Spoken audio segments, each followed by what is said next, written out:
kawan pajak dan para pemirsa sekalian. Sejarah Harbolkum dimulai di 1 September 2021.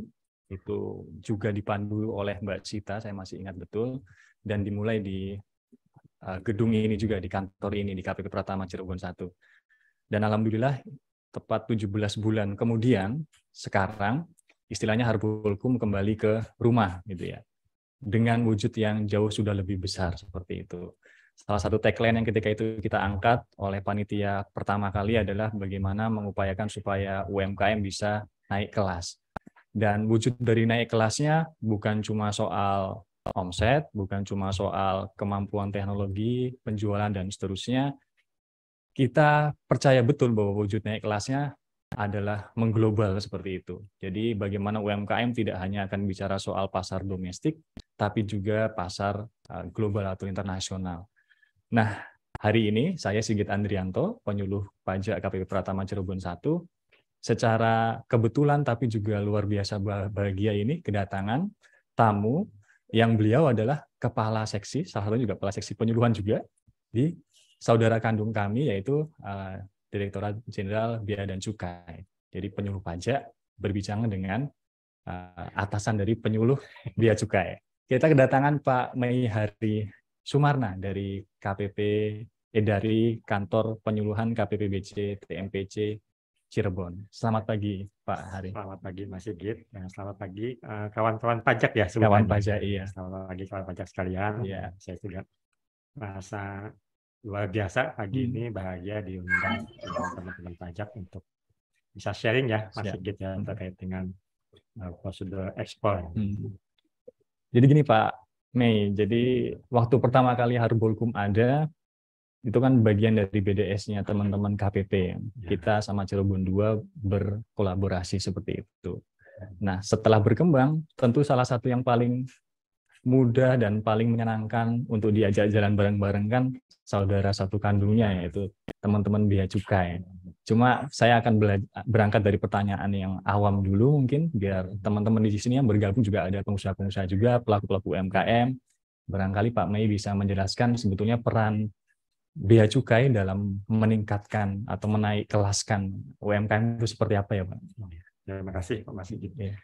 Memang mungkin kalau dilihat dari tusi Bea Cukai secara ketentuan ya, sebenarnya terlihat kok jauh ya Bea Cukai kok ngurusin UMKM gitu. Nah, sebenarnya beberapa tahun terakhir ya Bea Cukai pun sebenarnya ingin ikut terlibat langsung ya Mas Sigit. Kita mencoba mengglobalkan produk-produk dari Indonesia. Jadi nggak hanya pasar global itu diisi dari produk-produk luar negeri yang masuk ke Indonesia. Nah, kita juga Bea Cukai mencoba membantu produk-produk lokal untuk bisa lebih global. Nah, di masa pandemi kemarin terbukti bahwa ternyata salah satu sektor yang mampu bertahan ya melewati pandemi itu ya sektor UMKM. Nah, di sini kan berarti ada potensi nih dari teman-teman UKM yang punya produk yang bisa bersaing gitu untuk bisa membuka pasar yang lebih luas ya di pasar internasional. Tapi memang kami paham teman-teman UMKM itu banyak yang masih berpikiran kalau untuk melakukan ekspor itu berarti butuh usaha atau effort yang banyak gitu ya. Nah yang itu susah. Pak, iya betul. Karena dalam bayangan teman-teman UMKM mungkin wah ekspor itu harus jumlahnya banyak, kemudian prosedurnya juga susah, aturan-aturannya juga sudah dipahami. Nah, ini yang coba kami sampaikan ke teman-teman UMKM, kami buka wawasannya bahwa sebenarnya melakukan ekspor itu mudah. Bahkan mungkin teman-teman sebenarnya sudah ada yang melakukan ekspor, cuman nggak tahu kalau itu sebenarnya bisa dikategorikan sebagai ekspor. Misalnya ada pesanan saudara yang di luar negeri gitu. Terus dikirimlah satu bungkus, misalnya keripik ya, ada ya saudaranya di luar negeri di Malaysia mungkin minta dikirimin oleh-oleh gitu, Ibu. Akhirnya dikirim via kantor pos ke alamat termasuk saudaranya di Malaysia. Nah itu sebenarnya sudah ekspor. bisa dikategorikan sebagai ekspor gitu. Jadi sebenarnya ekspor itu secara pengertiannya adalah mengirim atau mengeluarkan barang dari dalam negeri ke luar negeri. Itu aja. Jadi berapapun jumlahnya itu sudah dianggap ekspor. Nah itu Pak Mei yang saya potong, maaf ya. Itu yang menarik, atau di apa namanya, bayangannya orang awam kayak saya bahkan seperti itu. Pak Mei jadi tadi bilang bahwa UMKM ini kecil-kecil cabai rawit nih, yang bisa bertahan di pandemi kemarin, malah yang UMKM seperti ini yang usahanya real dan seterusnya gitu ya Pak ya. Tapi untuk bayangan ekspor gitu ya, untuk kita bahas soal ekspor, bayangan orang tuh kalau ekspor tuh harus berkontainer-kontainer. Nanti apa namanya, caranya step by stepnya tuh ribet gitu, banyak hal gitu ya. Mungkin ini yang harus dijelaskan secara lebih mendetail kepada teman-teman UMKM yang mungkin bergabung di Zoom kita kali ini, bahwa sebetulnya tidak ada alasan untuk tidak mencoba gitu ya Pak ya. Yang penting berani dulu ya Pak ya. Nggak usah mikirin soal volume dan seterusnya gitu ya Pak ya. Nggak ada batasan volume gitu Pak buat ekspor. Untuk ekspor berapapun bisa, tergantung permintaan dari buyer di luar negeri ya. Ya kayak tadi, kalau satu bungkus pun atau satu misalnya satu pasang sepatu atau satu piece baju, ya itu udah bisa dia. Udah bisa. Apalagi di zaman global sekarang banyak cara untuk melakukan ekspor. Jadi nggak hanya yang konvensional yang pakai kontainer dibawa ke pelabuhan terus naik ke kapal laut gitu, sampai ke tujuan. Jadi sekarang kita ikut di marketplace kan sudah banyak nih ya. Boleh saya sebutkan ya Mas? Boleh. Ya, mungkin salah satu misalnya yang cukup besar itu ya di kita Shopee atau Lazada atau bahkan marketplace global kayak semacam eBay, Alibaba. Itu merupakan salah satu cara termudah sebenarnya Mas. Kita tinggal daftar sama kayak jualan domestik, jualan di shop di marketplace, ada yang pesan kita langsung kirim jasa pengantar gitu kan. Bedanya kalau ekspor yang beli di luar negeri gitu. Beli di luar negeri. Nah, saya tahun lalu mengikuti semacam seminar ya, dan kebetulan salah satu narasumbernya dari orang Malaysia, pengusaha di Malaysia. Langsung beliau tunjukkan, beliau buka salah satu marketplace di sana, dia ketik waktu itu makanan, keripik. Itu di marketplace Malaysia, begitu dibuka, ternyata banyak sekali penjual-penjual online yang ternyata berasal dari Indonesia gitu, dan bisa diakses teman-teman masyarakat di Malaysia. Jadi ini ya sudah sangat terbuka lah. Itu cara termudah ya. Bisa juga kita pakai cara ya tadi, bisa titip teman-teman yang atau saudara yang tinggal di luar negeri untuk membawa oleh-oleh atau bawa pesanan komunitas orang Indonesia di sana. Itu juga bisa dianggap ekspor. Jadi apapun bentuknya, kalau kita mengirimkan barang ke luar negeri, berapapun jumlahnya, ya itu udah bisa dikategorikan ekspor. Jadi jangan takut. Nanti untuk caranya gimana Pak? Susah nggak sih? Gitu. Syarat-syaratnya apa aja sih yang harus dipenuhi? Sebenarnya gampang. Nanti kita coba jelaskan lebih detail. Ya. Jadi caranya, ini tadi sudah Pak di-highlight oleh Pak Mei. Yang pertama itu lewat marketplace gitu ya Pak. Ini termasuk dengan e-commerce dan seterusnya berarti platformnya. Lalu yang kedua, kalau teman-teman kawan pajak atau pengusaha UMKM punya channel ini dalam artian bukan rekan kerja gitu ya Pak, tapi bisa jadi saudara atau sekedar kenalan di luar negeri sana, itu bisa dipakai sebagai pemicu gitu ya di sana. Saluran marketingnya kita dicoba sedikit, kemudian nanti bisa lewat perantaranya yang bersangkutan. Ada lagi cara yang lain Pak? Mungkin lewat jasa penitipan apa gitu. Bisa. Kalau sekarang kan namanya Just Tip ya, kalau Just Tip mungkin pernah dengar. Ya selama ini kita nganggap Just Tip itu kalau ada teman atau saudara kita keluar negeri, ya kita nitip kalau beliin misalnya jam tangan atau sepatu gitu yang nggak ada Indonesia. Itu yang masuk itu pun sebenarnya dikategorikan impor. Nah, sebaliknya bisa juga kalau pas lagi kita punya di wilayah Ciayu Majapahit ini kan ada banyak juga ya masyarakat yang berprofesi sebagai buruh migran ya yang bekerja di luar negeri. Nah biasanya di masa-masa liburan mereka pada pulang tuh Mas Sigit.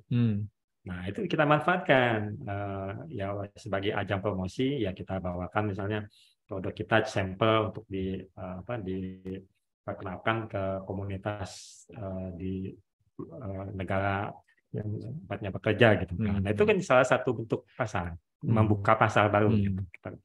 Karena pasar global itu nggak hanya orang luar negeri, Mas. Kita jangan beranggapan, wah kita gimana caranya memasarkan produk kita ke orang lain gitu, orang asing gitu. Sebenarnya kan banyak juga orang Indonesia yang bekerja di luar negeri, yang tinggal di luar negeri, yang kuliah, yang sekolah, yang bekerja. Nah itu kan pasar juga, Mas. Dan jumlahnya banyak. Banyak di Eropa pun sudah banyak lah komunitas Indonesia. Ini kita bisa manfaatkan pasarnya. Jadi berdagang secara global ke luar negeri itu sebenarnya kita harus buka peluang, baca pasar yang kira-kira kita bisa masuk ke mana gitu. Jangan langsung kita merasa kita harus bersaing dengan produk-produk luar negeri yang mungkin kualitasnya lebih bagus. Nah kita berpikir secara sederhana dulu aja.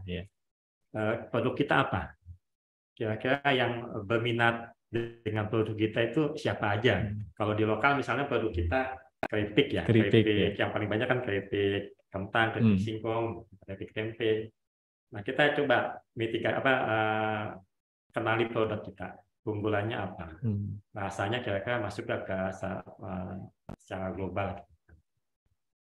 Ya kita analisis, ternyata produk kita mungkin disukai sama ya hanya cuma sama lidah orang Indonesia aja nih. Kalau orang lagi mungkin belum tentu suka. Ya udah kita arahkan pasar kita dengan orang Indonesia yang ada di luar negeri. Kalau kita dengar kan banyak orang-orang yang tinggal di luar negeri agak kangen gitu ya masakan Indonesia, pengen coba keripik, pengen coba sambal jengkol, gitu, pengen coba ikan lele. Nah itu kan pasar. Tahun lalu di Kabupaten Cirebon itu ada kita mengekspor perdana ikan lele, Mas. Ikan lele. Ikan lele. Sama ikan lele. Dalam bentuk apa? Ya. Ikan lele mentah. Mentah. Ikan lele masih belum diolah lah, cuman hanya dibekukan saja. Dibekukan. Di packing satu bungkus isi 5-6 ikan. Itu satu kontainer ke Korea. Di sana ternyata dia buat pecel lele dan pasarnya orang Indonesia yang di Korea. Nah itu kawan pajak. Kalau ikan lele aja sebetulnya ikan lele hidup di Korea juga bisa ya Pak ya? Mungkin bisa. Saya nggak tahu. Saya mungkin bisa. Ya. Tapi kalau ikan lele aja ada yang berani mengekspor, kenapa keripik yang sudah diolah sedemikian rupa, barangkali rasanya juga unggul dan seterusnya, nggak berani untuk diekspor gitu ya Pak ya? Jadi sekali lagi buat ekspor, nggak usah mikir yang ribet-ribet dulu gitu ya, nggak usah keder dulu. Yang penting kalau ada jalan dan peluang itu dimanfaatkan gitu ya Pak ya.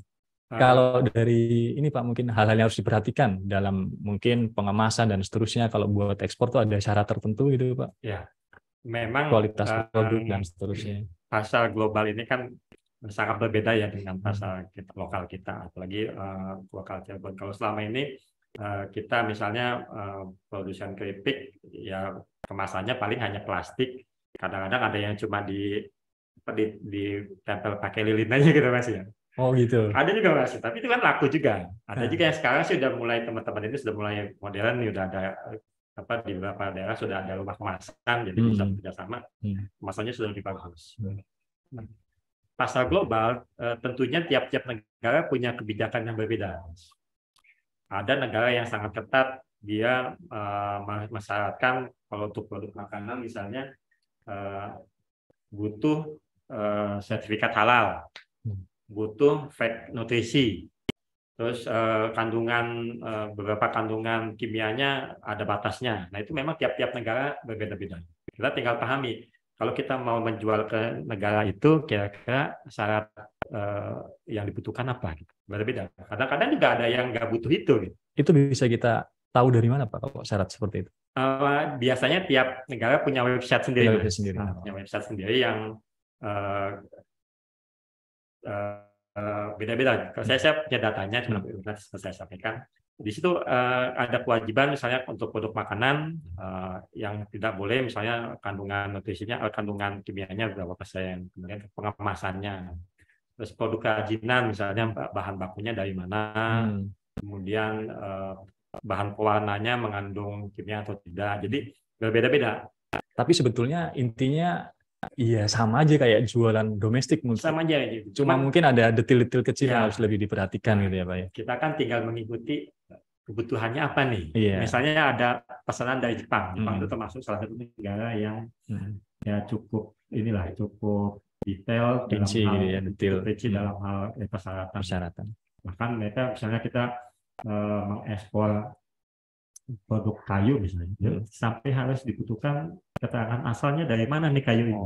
Dari hutan resmi, hutan produksi, atau hutan yang memang hutan lindung yang nggak boleh. Itu sampai ke situ. Tapi ada beberapa yang nggak sampai ke situ. Ada misalnya salah satu negara Arab Saudi misalnya, ya saya nggak butuh, yang penting produknya halal. Kita tinggal mengenal kira-kira produk kita itu bisa masuk kemana. Nah, salah satu problem besar mungkin ya bagi teman-teman UMKM itu memasarkan produknya ke pasar internasional seperti apa gitu. Yang tepat gitu ya. Tepatnya kemana? Nah, gimana caranya pemasaran? Ini saya potong mungkin. Kalau sudah mulai ke sana kan berarti pembahasannya akan makin banyak nih Pak ya.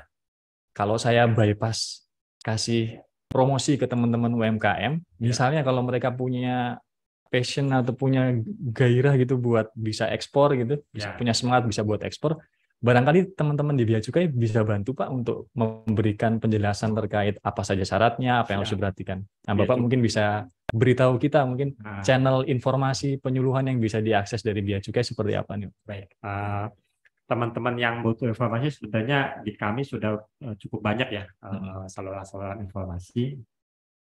Yang gampangnya tinggal di handphone, buka Google, klik aja Bea Cukai, atau kalau mau spesifik Bea Cukai Cirebon. Bea Cukai Cirebon. Nah, langsung klik, nanti ada website resmi kami, beacukai.custom.go.id. Nanti di situ ada mau via WhatsApp, mau via Instagram, via Twitter, Facebook, atau via website itu sendiri ada formnya. Ada formnya. Atau kalau mau datang ke kantor lagi jalan-jalan ke Cirebon Sabtu Minggu, silaturahmi ngobrol-ngobrol sekalian boleh ya? Hari kerja misalnya mau mampir bisa. Mampir. Nanti kita sampaikan bahwa ekspor itu gampang, syaratnya gampang Mas.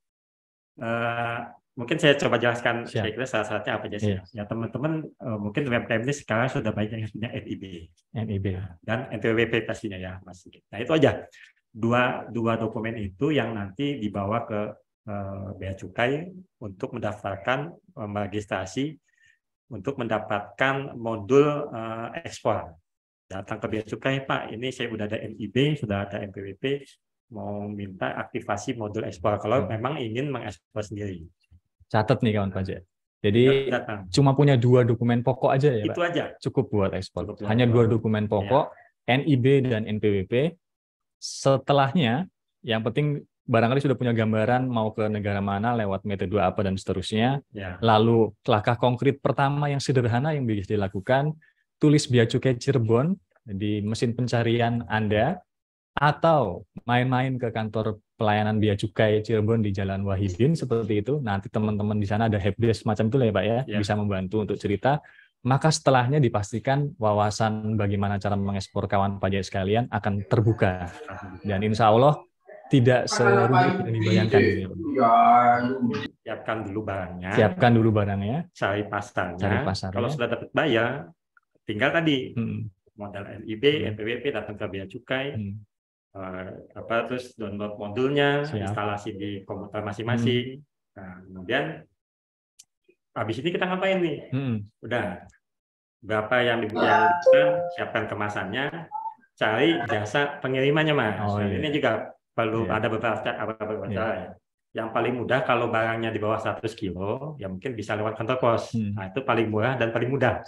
Nggak harus ribet, butuh dokumen PIB. Termasuk yang soal jasa, cara, dan seterusnya, barangkali di-sharing oleh teman-teman Bea Cukai juga boleh ya Pak? Boleh.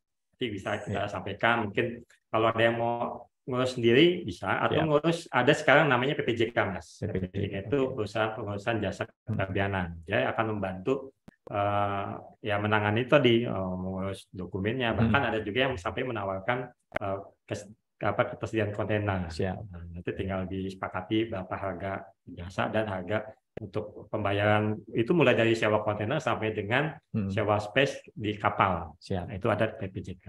Pak Mei, seru sekali sebetulnya ngobrol soal ini. Tapi kita punya waktu yang dibatasi, jadi udah. nggak kerasa kan Pak? Saya pengen banyak di sini, Iya. udah nyiapin bahan banyak. Siap. Nanti, tapi kalau kawan pajak belum puas dengan informasinya, tadi sebetulnya mudah. Yang penting NIB sama NPWP punya sasaran, punya barang yang siap bersaing, lalu datang atau kunjungi Bea Cukai Cirebon baik secara virtual maupun secara langsung juga bisa gitu ya. Pak Mei, terima kasih banyak. Semoga ini jadi tambahan informasi yang sangat berguna, dicatat sebagai ibadah bagi Pak Mei, atas informasi yang baik sekali seperti ini. Lain kali bisa lagi silaturahmi kayak gini Pak. Wah, saya tunggu. Atau tukeran. Nanti Pak Ian atau Ibu yang bisa. Nah, makasih banyak Pak Mei. Semoga dimudahkan dalam pelaksanaan tugas ke depan. Juga kawan-kawan pajak yang mau ekspor ya bisa segera dimudahkan nih jalannya, bisa dibuka pasarnya. Amin. Amin.